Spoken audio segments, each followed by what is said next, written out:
I guess the world spoke of Notorious B.I.G, Biggie Smalls, the rapper. I know of a Christopher Wallace, my son.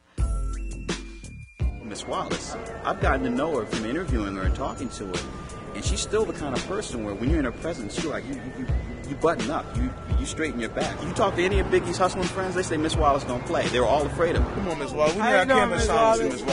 Shout out to Miss Wallace. Shout out to, of course, Biggie's mom is Voletta Wallace. With a thick Jamaican accent, so proper. Like, I still get nervous when I talk to her. Miss Wallace has been here every day since the second day of shooting and has not missed a beat. I mean, she's up 14, 15 hours a day just like the rest of us, on her feet, you know what I'm saying, watching scene by scene this whole movie come together. And, you know, she had her emotional moments, but overall, she's a very strong woman. I mean, very, very strong, regal woman. 10 years. I've been waiting on this film, for 10 years. So many people came to me, but it wasn't what I wanted because they wanted to film a musician, a rapper, an entertainer. But I wanted to film a story about my son, about Christopher Wallace. Well, having Miss Wallace here has been the best thing for this film. For example, we're doing the food scene tomorrow, and the recipe is from her. Miss Wallace came in with spices, different food items.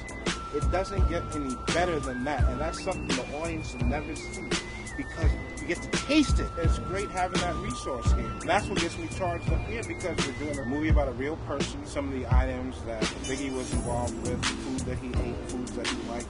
Miss Wallace is helping me prepare for the cast. Sometimes when we have to do the smoking scene, she has to leave because, you know, she doesn't like to be around that. But she's such a nice lady, and I feel sorry for her, that the fact that she lost her son. But I hope we can give her back whatever we can by this movie and make it come to life. When I read the script, I came to the decision that I'm not going to read about Notorious. I'm not going to read about the rapper.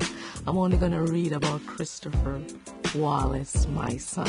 So I left that part out. The number one person in his life was Miss Wallace. Perfect example, like one of the questions I asked him was on Valentine's Day. He's sitting by the pool, you know, his page is blowing up. And I'm like, okay, so it's Valentine's Day. Who you just on the phone with? He's all right, I just talked to my mother. I love her and I appreciate her. I thank God for her every day. It's good to have her around with me. She gives me an extra boost, so I'm not scared. Well, I'm never scared.